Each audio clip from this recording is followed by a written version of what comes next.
lóko lẹ́yìn òde ní gbogbo igun mẹ́rẹ̀ẹ̀rin àgbáyé ẹ lọ máa wo ètò ìgbàlódé o ètò yìí gbàǹkangbì ni ẹ ní láti máa wò látọwọ́ HURPSYIMAGERYTV ẹ lóko nílùú Amẹ́ríkà nílùú Nàìjíríà all over the world mo fẹ́ àsìkò mo fi ń sọ fún yín ẹ jẹ́ ká embrace ìgbàlódé èèyàn wa ni ìyá wa ni àti wa ni ẹ jẹ́ ká support wọn ẹ máa bá wa subscribe ẹ máa bá wa wò ẹ máa bá wa lọ sórí YouTube ẹ máa wò máa bá wa HURPSYIMAGERY. People, you guys should keep subscribing to HURPSYIMAGERYTV.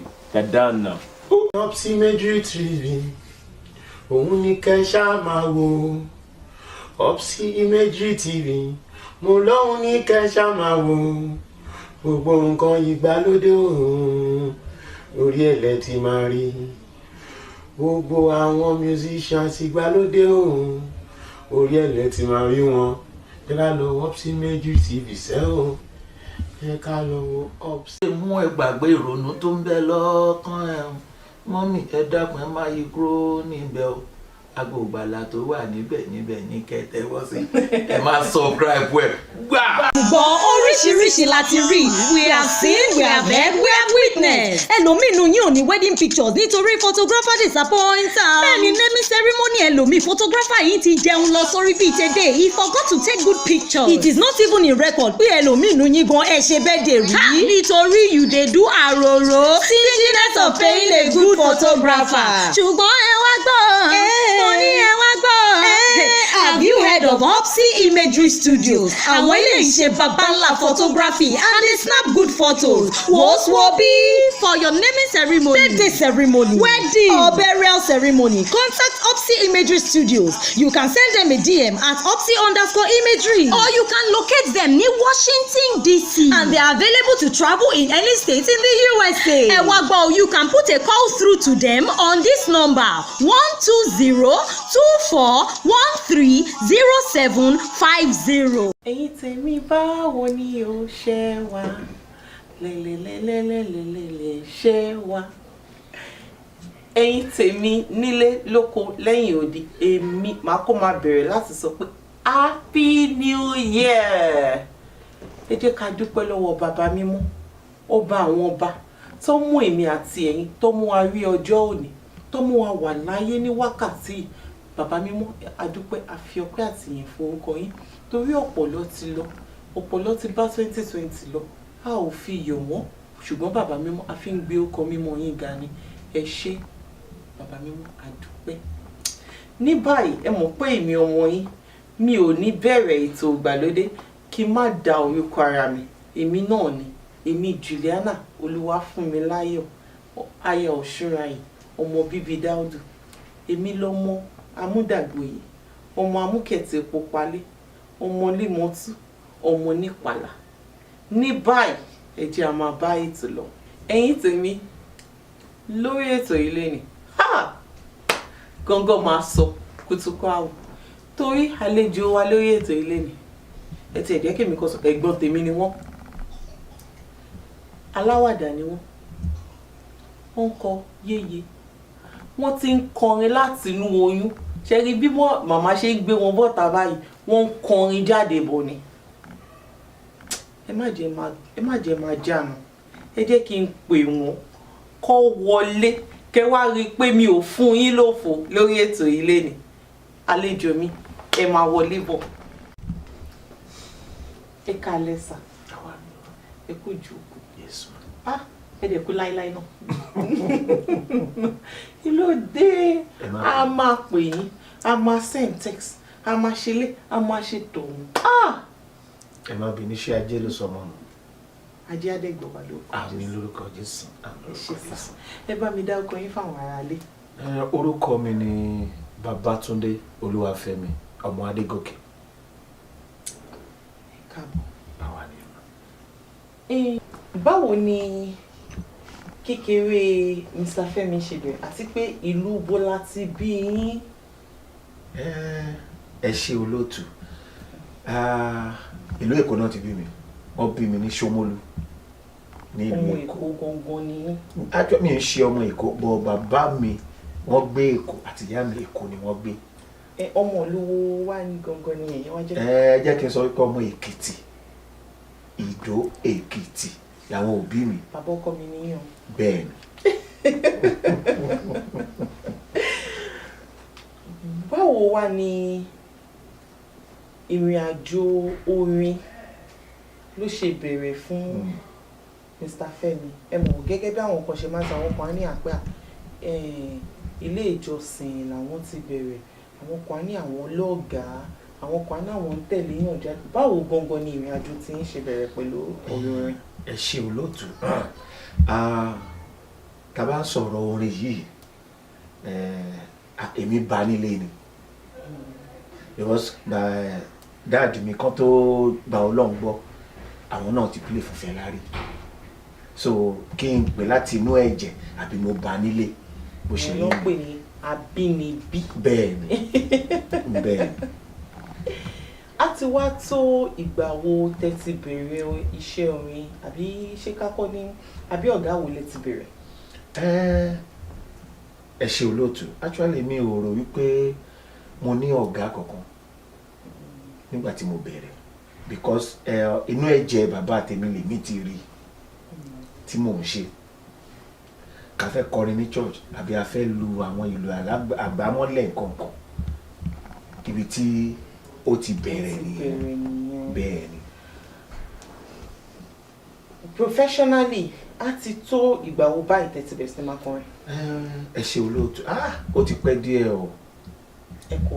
Tẹ́ bá sọ wípé tèmi ti ń kọrin àbí tí mo ti dá dúró, mi ò. Tẹ́ ti ń kọrin. Tí mo ti ń kọrin, bóyá ká sọ wípé láti 1990s ni a ti ń kọrin. Bẹ́ẹ̀ ni. Ní gẹ́gẹ́ bẹ́ ṣe sọ lẹ́ǹkan ní tẹ́ ti dá dúró, so àwa sọ pé bóyá tẹ́ ti bẹ̀rẹ̀ sí máa gba owó nídìí ẹ̀ nìkan tẹ́ mí pé tẹ́ ti dá dúró. Bẹ́ẹ̀ ni.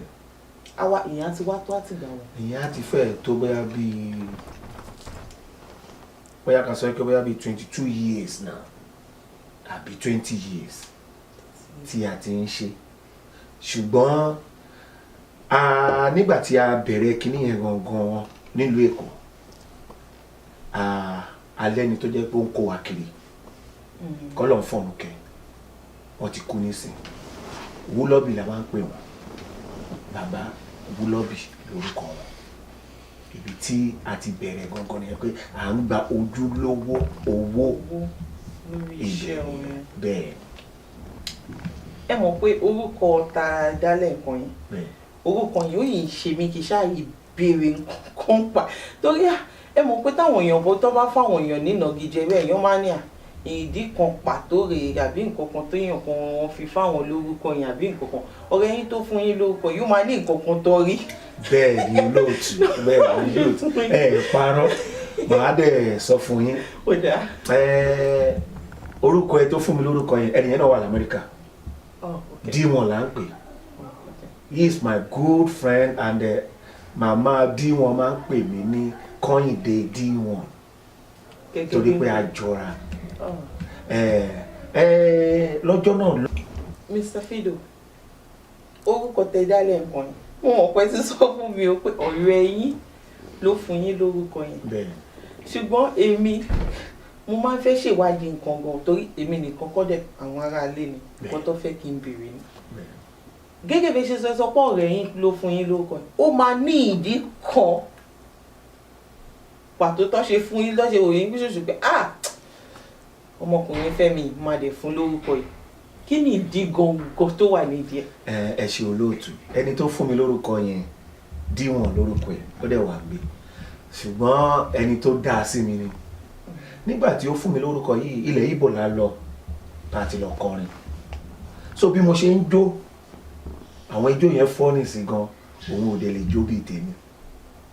Jìtá lòun ń play, orin lèmi ń kọ. So ìgbà tí mo wá ń kọrin yẹn, ó wá ti gbé sínú ara ẹ̀ wípé tá bá ṣe tán, ó lórúkọ tí màá pe bọ̀bọ́ ẹ̀. Pẹ̀lú ògo Ọlọ́run a lè ṣe tán. Ó ṣe ní ìwọ olóńjó bíi Fido Dido 7up. Bínú ṣe bí mi nìyẹn. Ẹ bínú? Mo bínú gidi gan ni o. ẹ bínú sí orúkọ tó fún mi nígbà yẹn mo bínú sí wíṣí tèmi ò mọ̀ wípé orúkọ yẹn gangan ni Ọlọ́run máa wá lò lọ́wọ́lọ́wọ́ tá a wà ìdí gangan tí mo fi ń jẹ́ Fido nìyẹn. Fido nìyẹn. Yes. Ṣùgbọ́n ẹ bínú báwo lẹ ṣe á padà gbà. Ṣe rí nígbà yẹn nígbà tá a padà lẹ́kọ̀ọ́ tó wá di wípé ìwọ kẹ Fido Dido yẹn la máa fi ṣeré Fido Dido yẹn la máa fi pè débi pé a yọ ẹ̀ṣẹ́ síra wa tá a fẹ́ jà lórí orúkọ yìí náà. lórí orúkọ yìí bọ̀ kò sí ẹ mọ̀ gẹ́gẹ́ mo ṣe sọ ohun tí Ọlọ́run bá ti kọ kò sẹ́ni tó lè yẹ ẹ wá wò lé ní báyìí nísìn Fido ni. bó ṣe jẹ́ pé mi gangan fúnra mi ṣẹ̀ mú orúkọ yín lẹ́yìn.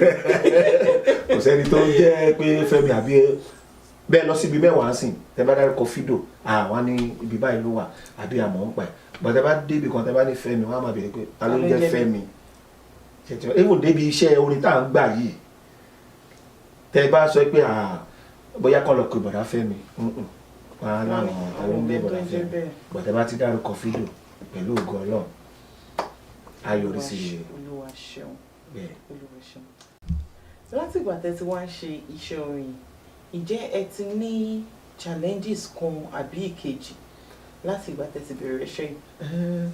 Kò lè sí kí challenges máa wà because gẹ́gẹ́ bí mo ṣe sọ àti ṣeré fọ́pọ̀lọpọ̀ ènìyàn challenges tí mo rántí dáadáa tí mi ò dẹ̀ ní gbàgbé tí màá fi kó ni wípé ìgbà kan wà tó jẹ́ pé tá bá lọ play tẹ́ kọ́ lè gbé wa lọ láti lè kó lọ sílẹ̀ Ìgbò àbílẹ̀ Haúsá tá máa gbé wa lọ pẹ̀lú plane tá bá máa padà wá ó lè jẹ́ mọ́tò iṣu àbí mọ́tò tòmátì la máa bá padà wá sí ìlú Èkó.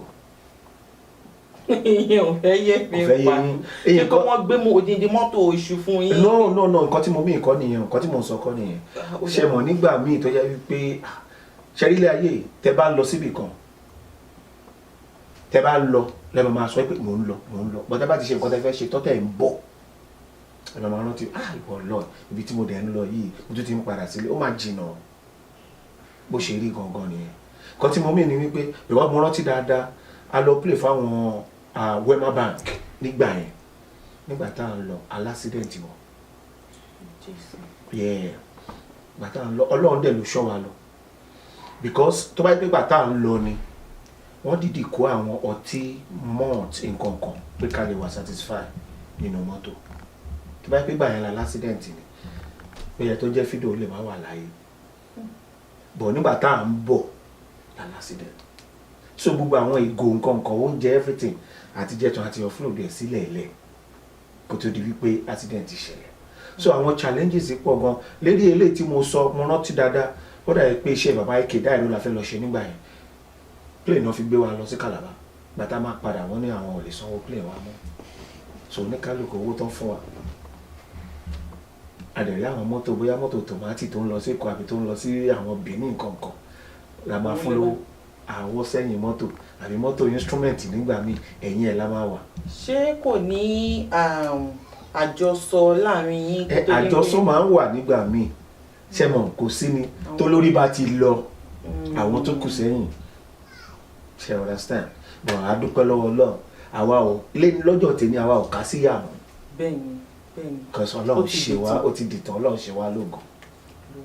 bẹ́ẹ̀ látìgbà tẹ́ ti wá bẹ̀rẹ̀ ìjẹ́ ó ti ní ohun ìwúrí kan tó jẹ́ bí wow moment tó jẹ́ tẹ́ bá rántí báyìí yálà látọ̀dọ̀ àwọn olólùfẹ́ yín àbí nídìí iṣẹ́ ìtẹ́ pé tẹ́ bá rántí báyìí ó máa ń jẹ́ ohun ìwúrí fún yín pé bóyá tí mi ì bá ṣiṣẹ́ orin yìí o bóyá kí ní ilé máa ṣẹlẹ̀ o. ẹ ṣe olóòtú gẹ́gẹ́ bí mo ṣe sọ ṣe rí gbogbo nǹkan ó lọ fún dáadáa nígbà míì á dẹ̀ tún lọ fún dáadáa ní dàkejì Ọlọ́run gan sọ pé gbogbo nǹkan gbọ́dọ̀ máa dùn ìgbà tó bá dùn jù ayọ̀ láyọ̀ jù ó gbọ́dọ̀ ní kòrò díẹ̀ so lérí ìbéèrè tí ẹ bi mí mi ò ní much láti sọ lórí ẹ̀ ṣe understand kò sí ní nǹkan even títì tó ń ṣe lójú ọ̀nà gan kò sí bó ṣe straight ó ṣe máa rí bá so nǹkan tí mo lè sọ ní eré àyẹ̀ nìyẹn bẹ́ẹ̀. àwọn èèyàn máa ń wá sọ nǹkan kan wá sọ pé olórin o obìnrin fọlórin Báwo ni ó ṣe rí sí apá àtọ̀dọ̀ yín? Ẹ ṣe olóòtú wọ́n ti ń sọ kíní yẹn kan tó bírú àwa báyìí bẹ́ẹ̀ ṣùgbọ́n mo fẹ́ kẹ́ fojú wò báyìí bóyá mo lọ kọrin níbi kan ọmọbìnrin kan wá ń wò mí bóyá ó nífẹ̀ẹ́ mi ẹjọ́ ṣé ọmọbìnrin yẹn ní owó fún mi tí mo fẹ́ fún àwọn tó wà lẹ́yìn mi tí mo dẹ̀ fẹ́ fún wọn lówó ọ̀nà mẹ́rin ló bọ́ sí màá máa ro orin tí mo fẹ́ kọ màá máa wẹ tí mo fẹ́ kì màá máa rántí pé àwọn kan wà lẹ́yìn mi tó bá ń lọlé wọn á gbowó. Tọmọbìnrin yẹn náà bá wá kówó dé Fido. Bẹ́ẹ̀ ni àǹtí ó máa ń ṣẹlẹ̀ dáadáa nǹkan tí mo lè ṣe ní mọ́mẹ́ǹtì yẹn ò dún wípé kí n dárúkọ kí n máa kíkì tí mo dẹ̀ ń kí ò dẹ̀ ju pé mo fẹ́ gbowó lọ́wọ́ ẹ̀ lẹ́yìn pé mo fẹ́ gbowó lọ́wọ́ ẹ̀ tó bá yẹ kó fẹ́ ṣe lóòótọ́ àbí ọ̀kan wẹ́ I don't know but ní tèmi ò mí ìlú pọ̀ ṣẹlẹ̀ sí mi rí gẹ́gẹ́ bóyá obìnrin 3-5 àwọn á ń dúró dè mí àbí wọ́n ṣe kò ṣẹlẹ̀ sí mi rí kò ṣẹlẹ̀ sí mi rí. Gẹ́gẹ́ bí ọmọ olùṣọ́ tẹ́ jẹ́ ìjẹ́ ó ní àwọn pátì kan tẹ́ ẹ̀ ti lè ṣeré. Ẹ ṣe olóòtú kò sí pátì tá a ti lè ṣeré tó bá a ti ṣe báyìí. Owó yìí náà ni kókó owó ni kókó àbí. Láti ìgbà tẹ́ ti wá ń lọ ṣe eré ní àwọn pátì ìjẹ́ ó ti ní ìgbà kan tẹ́ lọ sí pátì kan rí tó wọ́n ṣe nǹkan kan fún yín tẹ́ pé kò dùn mọ́ yín nú bóyá bíi pé bóyá ẹ lọ pátì kan pé àwọn kò ṣe bákan sí yín àbí nǹkan bẹ́ẹ̀. Ẹ ṣe olóòtú gẹ́gẹ́ bí mo ṣe sọ ọ̀nà òkè straight gbogbo òde náà kan ló máa ń dùn ṣé ó ti yé yín gẹ́gẹ́ bí nǹkan tẹ́ sọ kò lè má ṣaláì ṣẹlẹ̀ olórin àgbà ìwọ̀sí mọ́ra orúkọ wà important then ẹ̀yin náà tún fẹ́ ṣe níṣe wípé kan tún lè pè yín lọ́jọ́ mi ibi tí wọ́n ti ṣe bákan sí mi ẹlòmíì lè láìkì mi bẹ́ẹ̀ kọ́kàn jókòó sórí iṣẹ́ wọ́n ṣe bákan sí mi tẹ́mi bá retaliate ẹni tó láìkì mi yẹn báwo ló ṣe fẹ́ ṣe kò ní pè mí lọ́jọ́ mi so bó ṣe rí nìyẹn àti. So ọmọlúwàbí ó ṣe kókó. Exactly. Ní gbogbo bí. Bẹ́ẹ̀ni. Èmi náà tún ti kẹ́kọ̀ọ́ kan ẹ̀yin ará ṣé ẹ̀ ń bá wa lọ ẹ̀kọ́ kan lèmi náà tún ti kàn yín. Mr. Femi irú orin wo gan pàtó ẹ mọ̀ pé àwọn awakọ̀ ní fújì là ń kọ ṣáájẹ jùjú àpàlà hip hop ṣé máa dárúkọ ẹ lọ. Bẹ́ẹ̀. Kí máa lọ. Ṣé rí àdúpẹ́ fọlọ́run lótú fújì nìkan ni mo lè sọ wípé a fi bẹ́ẹ̀ lọ sí ṣùgbọ́n níbi pé ká bẹ̀rẹ̀ orin yìí a máa ń bẹ̀rẹ̀ bóyá orin inú ìwé la máa ń kọ jù nígbà yẹn gospel àti mo dẹ̀ rí pé mo tún kò lọ́nà gospel mo lọ sí highlife ṣe wá rí highlife tá a kọ yẹn àyàbá ni jùjú tá a fi mọ̀. Ẹ tó máa ń kọ jùjú náà. No pé àyà láti fi jùjú sí àmọ́ pé highlife wà pé bóyá àwọn àgbàlagbà wọ́n fẹ́ enjoy ara wọn kì í ṣe pé wọ́n fẹ́ náwó jùjú wà pé kán kọrin kán kì kán náwó ṣé ti yé yín so ó yàtọ̀ síra wọn so àyàbá ni jùjú tá a wá fi kún nísìn. Ó ti yé mi. Ìdí tí mo fi sọ bẹ́ẹ̀ ni wípé tó bá ní show nígbà míì wọ́n lè pè sí bí ọ̀nà bíi 4-3 kò lè pín rẹ̀ sí gbogbo ẹ̀. Wọ́n wá pín yín. A wá pín wa so láti ibẹ̀ ibi tó bá pín wa lọ làwọn náà ti rí èèyàn tó jẹ́ titi wa ilé náà jẹ́ titi wa tó fi di pé oníkálùkù ṣe kíni oní titi ẹ̀. Bó wá ní Fido yà sí ẹ mọ̀ gẹ́gẹ́ bíi pé àwọn olórin akẹgbẹ́ yín tó kù ìmíì máa ní àpé bóyá àwọn pé hip hop làwọn ń kọ ẹlòmíà ní jùjú ẹlòmíà ní fújì ẹlòmíà ní ṣáà èwo gangan ní Fido ń ṣe. Ẹ ṣe olóòtú mo lè sọ wípé gẹ́gẹ́ bí mo sọ fún yín orin inú ìwé la fi bẹ̀rẹ̀ tó fi di wípé ó di kíní bọ̀ látà ìgbà yẹn mo tún wá bá àwọn tó ń kọ highlife àwọn orin àgbàlagbà mo bá wọn ṣe ṣe wá rí jùjú tá à ń kọ́ sìn àwa kàn fi kún ni ó dàbí pé nísìnyí because ṣe rí ìgbà yẹn táwa bá bàbá ṣe nígbà yẹn bàbá máa ti fowó wa sínú envelope owó tá a bá pa lójú agbo bàbá ló ní tó tá a bá pawó bàbá ló short àwa ò short la fi wá fi jùjú kún ṣùgbọ́n tá a fi jùjú kún tí bàbá wa rí bó ṣe rí bàbá náà dẹ̀ wá agree pẹ̀lú wa ibi òkè ẹ jẹ́ ká ṣe báyìí ẹ jẹ́ ká ṣe báyìí kówó tún lè ṣe kí ni kó tún lè pọ̀ sí ni reason yẹn. Láti ìgbà tẹ́ ti wá bẹ̀rẹ̀ iṣẹ́ orin ìjẹ́ ó ti ní challenges kan àbí kejì tẹ́ ti ní tó jẹ́ pé ó máa ń jẹ́ nǹkan bí nǹkan ìbànújẹ́ fún ọ̀tá yín pé bóyá tẹ́ ẹ̀ bá tiẹ̀ ṣiṣẹ́ orin bóyá nǹkan báyìí lè má ṣẹlẹ̀ àbí nǹkan bẹ́ẹ̀. Àǹtí kò sí kó má ṣẹlẹ̀ bẹ́ẹ̀ ọ̀nà náà tẹ́ bá wo ọ̀nà ojú títì náà kò sí kó má bend á rí bákan bákan so but adúpẹ́ fọlọ́run lọ́jọ́ tèmi even nínú ilé gan fúnra rẹ̀ téèyàn build kò sí ní ìkan á ṣe jù kan lọ ó ti ṣẹlẹ̀ rí débi wípé gbogbo ẹ̀ náà kọ́ la máa sọ torí àwọn ará ilé ṣàwọn challenge iṣẹ́ mọ̀ débi pé àákàndídè wò pé wọ́n lọ kí ló mú mi lọ ṣiṣẹ́ orin gan mo ti rí nígbà míì tó jẹ́ wípé ní Nàìjíríà nígbà yẹn tó bá fọkọ̀ gidi gbé wa lọ tá bá máa padà wá àbí tó bá nǹkan tí mò ń try láti fàyọ ni wípé wọ́n ní ìdíyín tó bá ní ìdíyín náà fẹ́ kẹwàá ń bẹ̀ tẹ́ bá ti ṣe nǹkan tí wọ́n ní ìdíyín fún wọ́n ti gbàgbé yín ni bẹ́ẹ̀ ṣùgbọ́n to the glory of God ẹ̀mí ṣì wà láàyè lọ́wọ́lọ́wọ́ tá a wà yìí nǹkan tí mo lè sọ lórí ẹ̀ nìyẹn kì í ṣe gbogbo ẹnu náà ni bẹ́ẹ̀. Láti ìgbà tẹ́ tí wá ń ṣe iṣẹ́ orin ìjẹ́ ó ti ní ìgbà kan yálà látọ̀dọ̀ àwọn olólùfẹ́ yín tẹ́ pé bóyá tẹ́ bá ń rò báyìí pé ọjọ́ yìí báyìí ọjọ́ ohun ìwúrí kan ṣẹlẹ̀ nínú ayé mi láti ìpasẹ̀ orin kíkọ yìí. Ó wà dáadáa àwọn yẹn tiẹ̀ ló pọ̀ jù because nígbà míì nínú ọdún tá a bá ṣeré 10 ó lè jẹ́ 8 a máa fi dúpẹ́ lọ́wọ́ Ọlọ́run méjì tó kù àwẹ̀ Ọlọ́run àtúndúpẹ́ náà ni because kò lè máa dùn lọ because tó bá ń dùn lọ à ní dúpẹ́ lọ́wọ́ Ọlọ́run ó gbúdọ̀ ní bákan à ní mọ yìí Ọlọ́run thank you olóòtú à ní mọ bí Ọlọ́run ṣe tó nǹkan tí mo lè sọ ní eré àyẹn nìyẹn.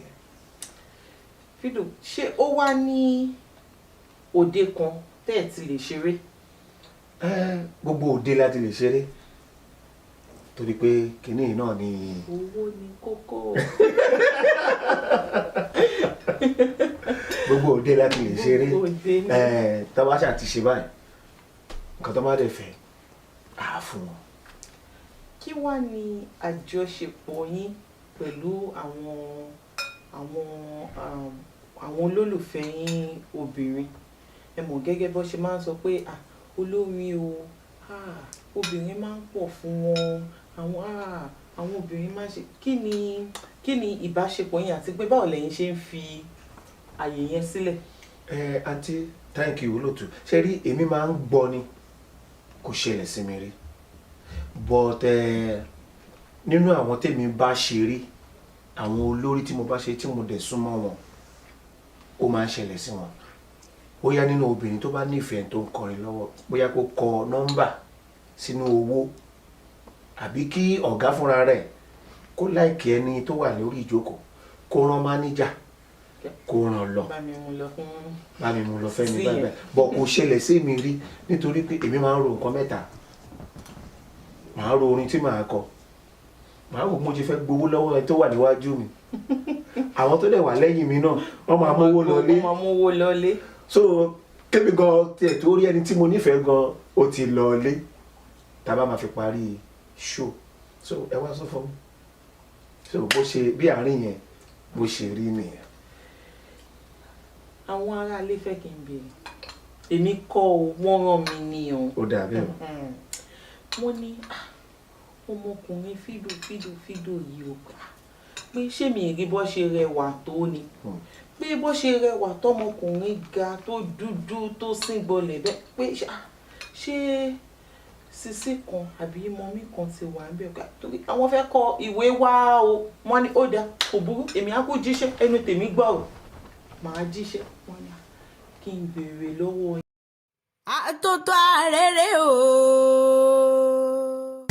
ẹ̀sà ògbín mo dé bí ṣe mi ọmọ oníkẹ́ẹ̀yẹ mo dé nítorí káàyè lè bá gbà mí ẹjọ́ ojú mi ṣe èrò tí rò pé èrò tí rò dùn mo yẹ ẹ̀yà mi létí yín ó yá lọ́kùnrin ó yá lóbìnrin ó yá lọ́mọdé ó yá lágbàlagbà mo ní ẹ̀yà mi létí kẹ́ ẹ súré tètè ẹ máa ń gbóhùn ẹnu orin mo fẹ́ jájọ́ débi ìkànnì ẹ̀bí mi pé mo fẹ́ jájọ́ lọ mo fẹ́ jájọ́ dọ̀ ọ́psì méjì síbi wọ́n ti gbóúnjẹ fẹ́gbẹ́ tí wọ́n gbà owó bọ̀ òdu ní wọ́n ìṣàìmọ̀ fọlọ́kọ tá wà ọ̀kíní wọn láàrin gbogbo ẹgbẹ́ wọn àkọ́kọ́ ní wọ́n gbé pò kejì rí níbi ìkáyà pictures tí ó la fi ìwé rárá níbi ìkáyà videos wọn kì í fìgbà kan bọ̀ ọ̀kan nínú rárá ọ̀kẹ́ ọlọ́jà ẹ̀yẹ ni wọ́n jẹ́ láàrin gbogbo ẹgbẹ́ wọn oní gbogbo ẹgbẹ́ wọn tó kù nítọ́ wọn lẹ́yìn wọn mọ̀ṣẹ́ wọn àmọ́ ń dájú ní àbínibí lélẹ́yìí kì í ṣàbílítì rárá fún wọn tómi inú ń kọ fẹ́ni tó fẹ́ gbéṣẹ́ pictures àti fídíò wẹ́ẹ̀dì ẹ̀ fún mọ́mí kan rárá mo ní ọ̀hún mọ̀mọ́ fòyà Hurpsy Imagery ló tọ́ mo ní wọ tó fẹ́ ya pictures tó fẹ́ ya videos fún naming ceremony ọmọ rẹ fún birthday ọmọ rẹ fún birthday tara rẹ fún convocation ọmọ rẹ lóríṣiríṣi lọ́lọ́kùnjọ Hurpsy Imagery mo ní òun ni ẹ máa ń ké pè iṣẹ́ wọn dá wọn lójú tẹ̀ gan nìyẹn kò síbi tí wọ́n sí o wọ́n bẹ nílẹ̀ yìí wọ́n bẹ lókè òkun ẹ̀sà ní kí n tó wá mọ́ ń lọ mo ní ẹ̀wọ̀n ọmọdé gbàgbé tó gbà lóde èyí tá a mọ̀ ṣàfihàn rẹ̀ lórí HURPSYIMAGERYTV lórí YouTube yín oníkálukú lè subscribe nílé lóko lẹ́yìn odi nílẹ̀ yìí lókè òkun ẹ subscribe sórí HURPSYIMAGERYTV. bàbá ń sọ̀rọ̀ pictures tó dáa ojúlówó videos ẹ má jẹ́ ká gbàgbé o wípé Hurpsy Imagery gbóúnjẹ fẹ́gbẹ́ wọ́n gbà wò bọ̀ èmi fádùn sìn ẹ̀sà ògbín aró ògbójò fádùn chantọ̀ máa rólú èmi wí tèmi o ẹ má jẹ́ àgbàgbé wípé Hurpsy Imagery ọ̀kín ni wọ́n ọ̀kín ọlọ́jà ẹ̀yẹ láàrin gbogbo ẹgbẹ́ wọn pátápátá ẹ má wàá jẹ́ àgbàgbé ètò ìgbàlódé tí ó máa wáyé lórí HURPSYIMAGERYTV ẹ lè subscribe níbikíbi tẹ́ ẹ bá wà nílé ni o lóko ni o lẹ́yìn odi ẹ subscribe sí HURPSYIMAGERYTV lórí YouTube ẹ ò ní kábàámọ̀ pé ẹ ṣe irú ẹ̀. ìjẹ́ àǹtí kan wà ń bẹ àbí mọ́mì yẹn. ẹ ṣe olóòtú wọ́n ní nípa ìfẹ́ olùgbàlà kì yóò sí nǹkan ìyàwó ti wà wọ́n nílé ti kún ọ. ọmọ rẹ̀ ti wà. wọ́n ní full house ní ẹ̀yà ara ilé ẹ má kọ lẹ́tà wá o ẹ má kọ lẹ́tà wá o. Mr. Fido ní ọdún 5 sísìn ibo ni ẹ ti ń wòra yín. ṣé mo kò sí ẹni tí ẹ béèrè ìbéèrè yẹn lọ́wọ́ ẹ̀ á níbi gíga ṣùgbọ́n ibi gíga oríṣiríṣi ẹ̀tì ọ̀nà sá Amẹ́ríkà la wà yìí oníkálukú ó ní nǹkan tó wá ṣe ó dẹ̀ ní bí oníkálukú ṣe ń béèrè nǹkan lọ́wọ́ Ọlọ́run bọ̀ ní tèmi èmi ń béèrè lọ́wọ́ Ọlọ́run gbogbo tí n bá dáwọ́lé kò yọrí sí rere iṣẹ́ orin yìí náà kọ́lọ̀ ń bá mi ṣe kí ni kó tún máa bá mi gbé lọ sókè bí àwọn ẹlẹ́gbẹ́ mi. Àmín Jésù. Àmín Jésù. Àwọn olórin bíi tiyín ní DMV wa níbí.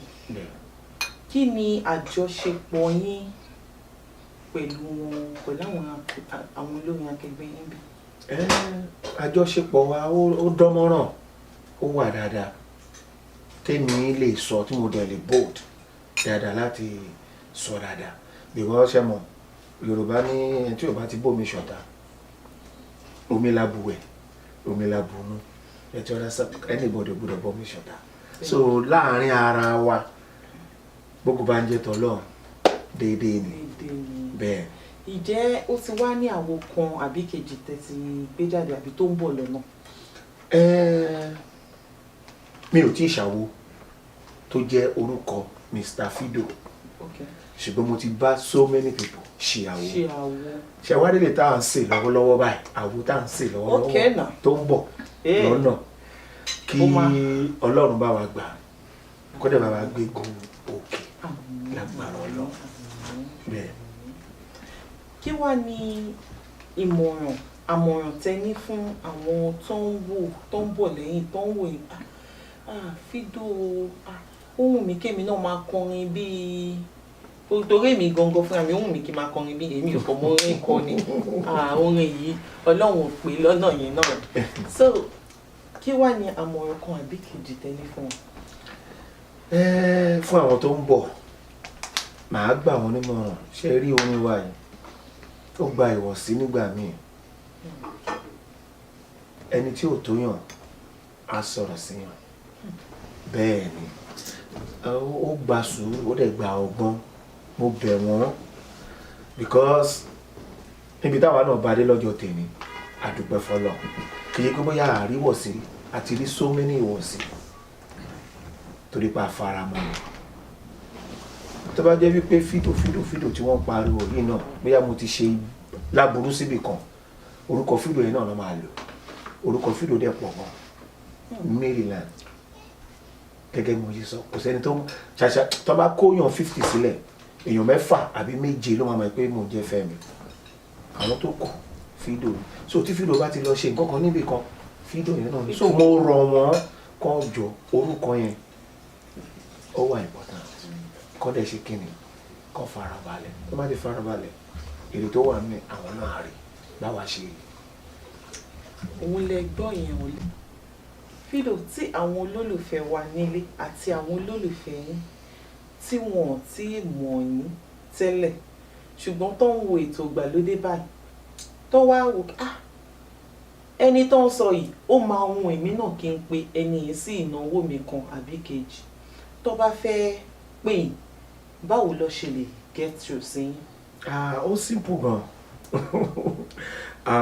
Lákọ̀ọ́kọ́ mo dúpẹ́ olóòtú ẹ ṣé gan ni àti rí Fido ó kéré gan gẹ́gẹ́ bí mo ṣe sọ tẹ́ bá ń pe Femi ó máa le bọ́ ní àdúgbò wa ní Maryland wa yìí o tẹ́ bá ṣe ń sọ wípé ẹ̀ ń bèrè Mr. Fido kẹtórí èèyàn 2-3 Mr. Fido àjáde Fido ń ṣe ẹni tí àwọn èèyàn ò mọ̀ ẹni mímọ̀ torúkọ yẹn dẹ̀ tó ní kìmí dáadáa ni bẹ́ẹ̀ ni.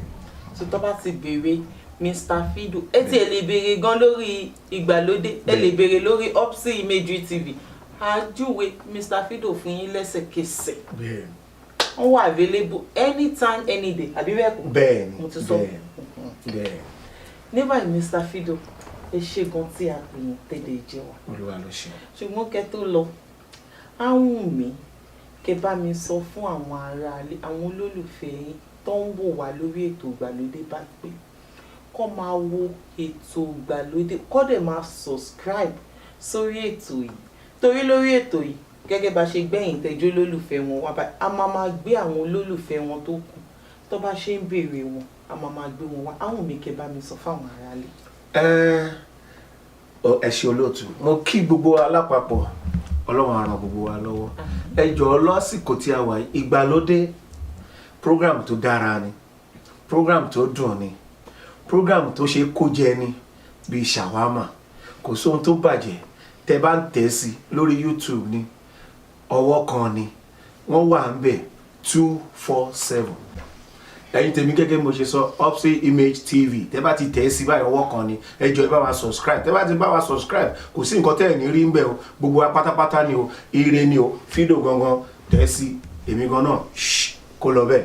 tọ́ba níta ló ń kọrin tọ́ba níta ló ń péde tọ́ba níta ló ń wíro tọ́ba níta ló ń péde Femi Fido ní o ọmọ Adegoke ẹ pàdé wa ẹ tẹ̀ sí subscribe ẹ ṣé gan bye.